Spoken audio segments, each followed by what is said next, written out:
Oh, it's starting. Welcome to Henry's Chatterbox. Today is January the 15th, 2026, and this is episode 12.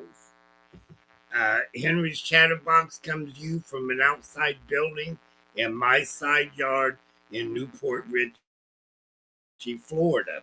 We talk about life topics. We do not talk about politics. We are not professionals, so anything we say is just friendly conversation. We try to keep it clean with good, wholesome chats. We discuss a specific topic every episode.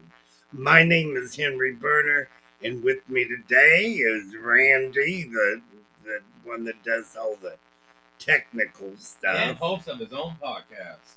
Yeah. 2 podcasts at that. Right. And so let me start off by saying today is Thursday, January the 15th. We normally do this on Friday, but I'm going to be out of town tomorrow, so we're doing it a day early. So if there's 500 or 600 people watching us, we're a day early. Wouldn't that be nice? Maybe it'll be that many sometime. Let's see. Today's. Well, wait, I messed up. Today's topic is travel, but I put this in the wrong order. I got my little cheat sheet here. I wanted to recap the last episode. Episode 11 that we did last week. We talked about going from open fires to microwaves and air fryers, delivery, and so forth. Today's topic is travel, how it was and how it is. Travel has changed so very much. But before we get started on that today's topic of traveling, let's go to Randy for some advertisement. So, our first advertisement today, because we have 3 advertisements, is going to be Henry Berner's Skit Trivia, available on Amazon at www.amazon.com/author/Henry Berner, and that's Henry Berner spelled HenryBerner. And Skit Trivia is great for the holidays and family game nights. As well as, let's say, you're in a college dorm, you want to have a college night. Go right ahead, get that book, make your own game out, or use the game that's provided in the book. Now, our second advertisement is for my personal podcast. Now, my podcast is called Stoner Nation. It is available on Spotify and Iheartradio. Now, this podcast is about current affairs in certain topics. Well, I'm just going to say it's about cannabis and the current affairs and how it can benefit our nation in other ways. So it's very informative, very helpful, and very prideful, very useful to listen to.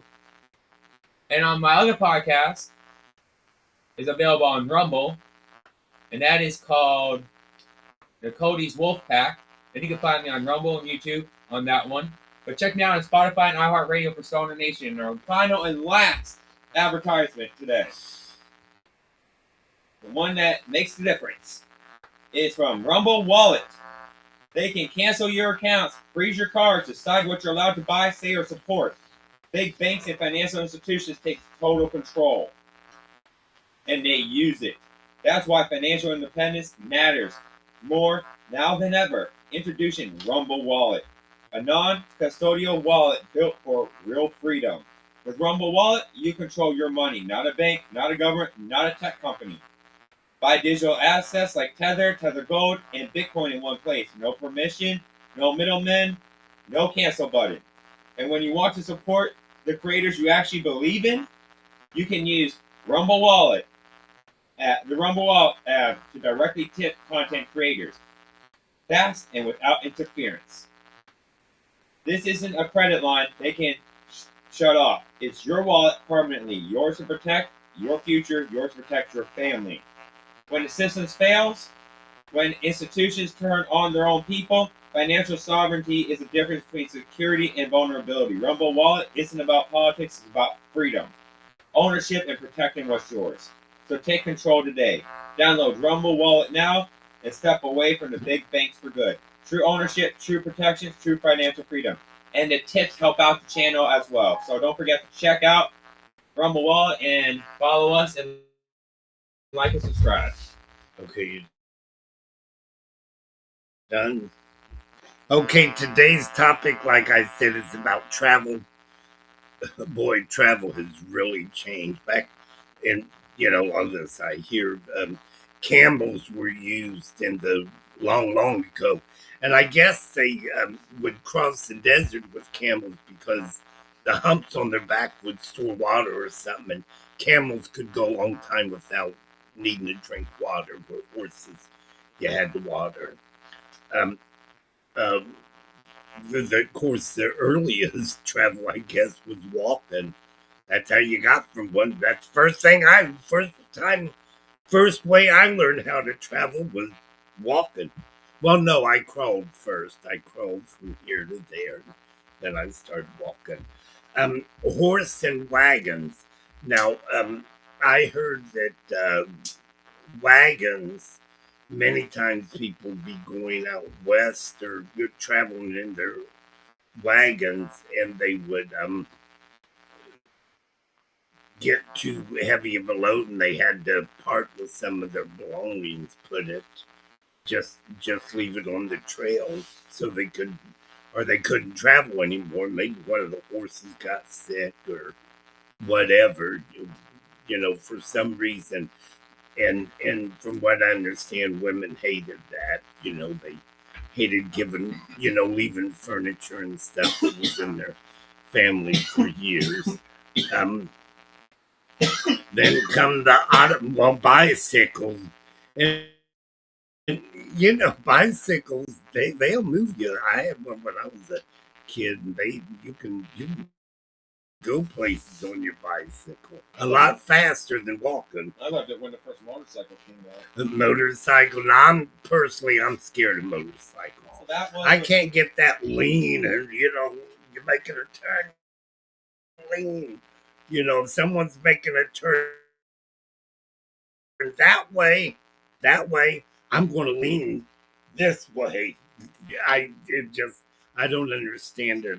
I'm I'm I'm not a motorcycle person. That's actually interesting though. You brought up bicycles, and the first motorcycle was nothing more than a gas-powered washing machine motor on a wood frame bicycle, and was made by Harley Davidson back before it became Harley Davidson. Well, whatever. But anyway, and the bicycles, automobiles, and the automobile would get you there a lot faster. And now, gosh, now we can get on planes, and the world seems smaller when all these new ways of traveling come out. In town, you don't have to have an automobile. You can take public transportation. There's all kind of ways to travel now. Of course, it depends on where you live. If you live way out in the country, the city bus may not run out there. Greyhound bus. I'm going to tell you a little thing that happened to me on a Greyhound bus. I had to go to. We had finished up the season on the carnival and was leaving the Texas State Fair coming back to Tampa, Florida. And the truck, I was pulling the show trailer. And the truck I was pulling it with had a lot of trouble, broke down, and was in a small town near New Orleans, Louisiana. And the repairs for the truck, they said it's going to take 3 or 4 weeks if there was a lot wrong with the truck. So, and I was traveling by myself.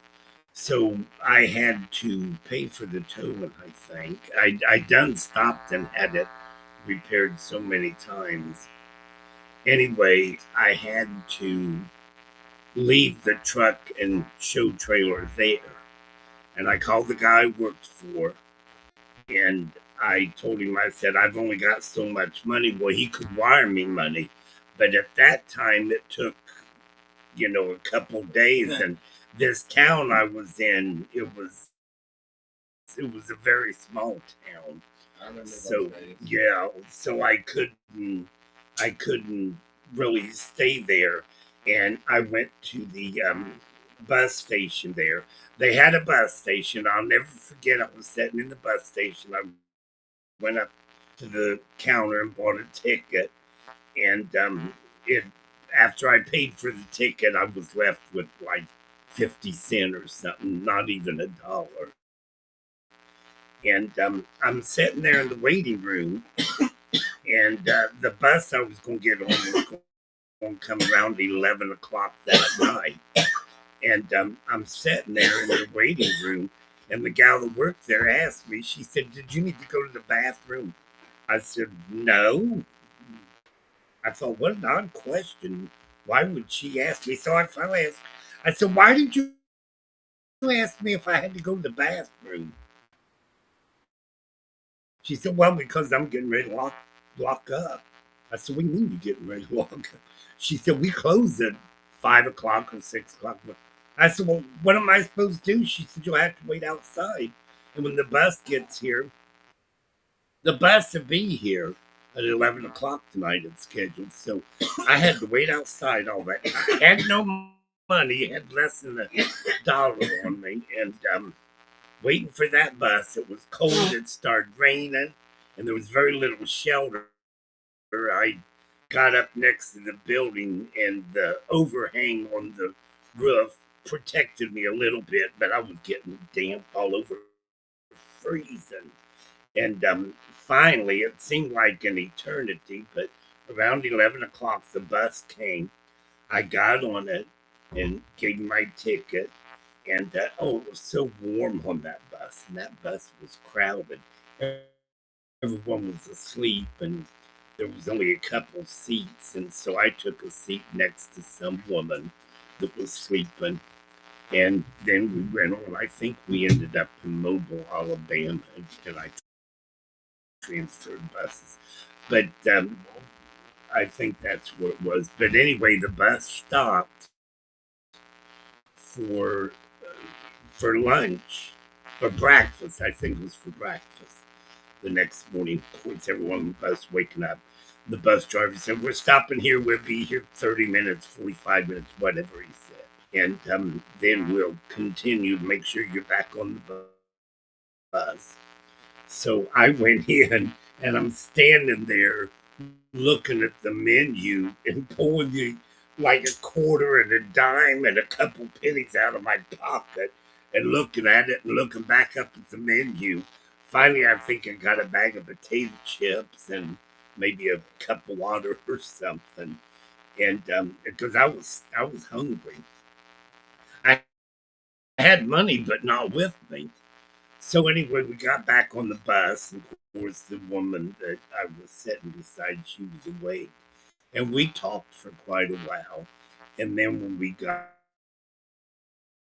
to, she told me, she said, when we stopped for lunch, she said, "Why don't you have lunch with me?" And I said, "Well, I probably won't, you know, I probably won't have any lunch. I'm really not hungry." She said, "Look, I saw you counting your money in there." She said, "Let me buy you lunch." I said, "I really appreciate it."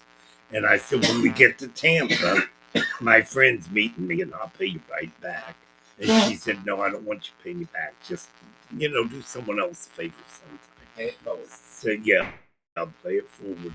So, anyway, she bought my lunch, and I ate, and her and I talked for a long time. When we got to Tampa, I think she was changing to get on a bus going to Miami or something. I got off, and I said, "Are you sure I can't pay you what you spent on me? My friends here." And she said, "Absolutely not. It was nice having conversation with you, and I wish you all luck in the world." And I told her the same thing for her, and we parted. And that was a wonderful experience I had on the Greyhound bus. I don't remember that woman's name. I wouldn't recognize her if I saw her, but I'll never forget the genuine happiness that she gave me. So moving on, that traveling Greyhound was one way. A lot of people don't like to do it, but I think I've only done a bus once in my life, and I'm too younger. oh really? I like it if you're with the right group of people, talking. Um, in town transportation, you can take a bus to the grocery store. Um, horse hitchhiking. Anyone ever travel that way? I'm trying to move my thumb. Someone out there, give me a ride. Give me a ride. But here, let me tell you, when you're hitchhiking, that's a crime now. It's a felony to hitchhike. Well, I don't care if you got to go somewhere and you're walking, and you rather walk 100 miles or hitchhike and get a ride.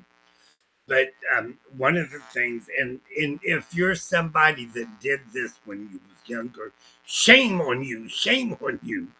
Um, the they would you'd be hitchhiking, and a car would stop and pull over, and when you run into the car, oh good, I got a ride. You're running to the car. When you get almost to the car, they take off. I've done that. And laugh. I've done that. Well, you should be ashamed of yourself. I did it to my grandfather, okay? You should I not did it do to my grandfather. That's a terrible thing. He was walking down the road. I just got my license, and he literally spots me because cell phones were out at that point in time. I was 16. He calls up my mom. My mom turns around and says, "Well, your grandson's out driving right now. He's on his way. He's on his way to his friend's house.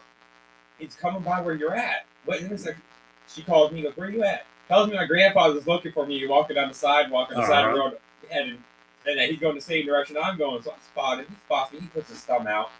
I put my thumb out. So I turn around. I pull over. I'm on a beach road, by the way, so it's like pretty much nothing but parallel parking in the road. So I pull over. He comes walking up. Up 3 spots. He comes walking up again. Get out and park parallel parking lane. Go up about two blocks. Go into a parallel parking lane. Wait for him to catch up. The whole time he's on the phone with my mom. My mom's texting me. Will you stop playing games with your grandfather? I go, why? He's just going to the bar. And but if someone's I make him chase me to the bar. If you're not going to pick him up, that's fine. But don't play with them. Don't tease them. I picked him up after he got done with the bar. After he got done with the bar. He chased me to the bar. Call me when he was done. So what else do we have on transportation? Flying. I've heard a lot of people say the only way to travel. It's fast. You get there. I mean, my gosh, you could. Well, it's. I don't. It's so ecologically destructive. I had to fly a few times, and it gets you there. If I got plenty of time, I tell you what, I like the best way I traveled. Now, I like driving on a road trip because you can stop if you got plenty of money to get a motel room, 2 or 3 times. But I'm not in a financial position to do that. That's power travel. But I love traveling by train. Oh my gosh, if you've never traveled by train, you don't know what you're missing. It's been years since I've done it, but I love traveling by train. Sailing. I walk. Not now, my sciatica, but I used to love walking, and I used to always say I would love to walk like to Ohio and back. But that, believe it or not, that would be an expensive thing to do because you can't hold a job, so you better have money. There's a dude doing it right now. A lot of people. He's walked from. I think he said that he walked from the south.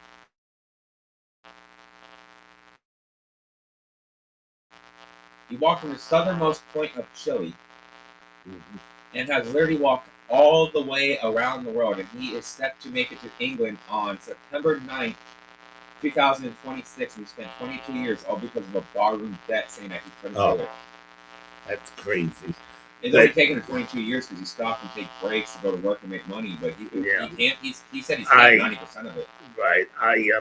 There's so many ways to travel, and getting from point A to point B is so much easier now. Traveling by boat, ship, bicycle. What's that one? I'm gonna if I might take a train, I might take a plane. If I have to walk, I'm going to get there just the same. I can't remember. Anyway, uh, travel has changed a lot, and I don't know what else to say about travel. Um, some of my childhood memories: walking to school. We walked quite a ways to school. I've always wanted to go back to my old place, where my childhood home, and drive to the school and just see how far it was, But and we didn't mind it. The walk wasn't bad at all, All the other kids would be walking. We walked to school. Um, but now I remember one of the things in walking to school was if we didn't have boots. And I can remember mom saying, "We'll walk behind the older kids and step in their tracks." And we did that a lot. Bread, when we'd finish a loaf of bread, we'd save the plastic container to put over our shoes. And when I got older, I found out a lot of people did that. Now we're just throw them away. I remember when I was going to school, we literally had to walk uphill and downhill both ways to get to school. And the worst part is, they didn't even want you walking to school because I was already a quarter mile from my school, and they didn't want us walking because of the fact we had to cross a 6-lane road. Oh, you're well. I remember turning around and saying, "Well, we used to do that all the time in Florida." Mind you, I was in Maryland. Excuse my French, but I'm gonna be honest. I'm like 7, 8 years old, turning around, looking at my mom, saying, "Mom, I walked twice as far as this going to kindergarten. I'm walking to school." Turn around, literally, my mom said, "Well, go to the bus stop." I don't want something at school, so I walked literally the quarter mile in the snow up and downhill to school, and they called my mom and reported me to my mom. My mom was upset because I didn't tell her I walked, because she would have walked with me. Well, how else would have you got to school? The bus. Oh, okay. They wanted me to wait in 20-degree weather at a bus during a snowstorm for a bus, and I made it to school an hour before the bus showed up. So they called my mom and told her I walked. My mom said, "You got mad at me because I didn't tell her I was walking, or she would have walked with me." Yeah. It was her. Why she got mad at me? She wasn't mad I walked. She was mad I didn't have her escort me. The freak. Okay, what else I got here? Schools are walking was okay. Stay warm while walking. I remember this. If someone would be outside and had to walk home, and somebody said, "Well, don't you want to go pick him up? It's raining." And a big comeback from adults. I heard it many times. I haven't heard it for years. "He's not sugar. He won't melt." And I love saying that to people. We ain't got sugar. We ain't gonna melt. We're not the Wicked Witch of the West. We're good. Yeah, but I remember that was a real common thing. "Well, he's sugar. He's not sugar. He won't melt." It's like, it's not going to hurt you to be out in the rain. Your kid's going to get sick? Well, my kid gets sick.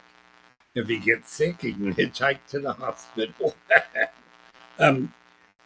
Childhood memories: stepping in tracks, bread bag, walking was okay. Okay, I guess that's it. I'm sorry these podcasts aren't real interesting.